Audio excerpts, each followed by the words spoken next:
你知唔知唐代神童駱賓王7歲就寫出詠鵝呢首詩？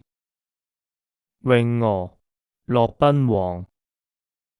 鵝鵝鵝，曲項向天歌。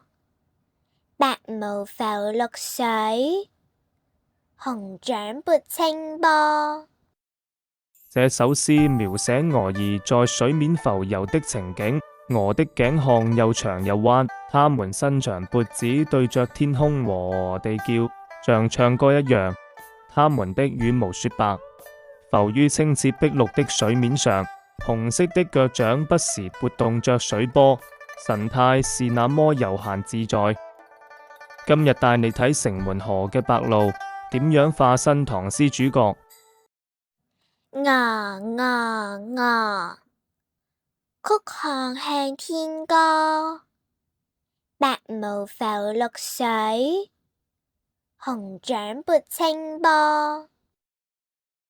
駱賓王寫嘅係鵝，但白鷺用佢嘅仰頸、浮羽、撥水，將唐詩嘅童真流淌落新世紀嘅城門河。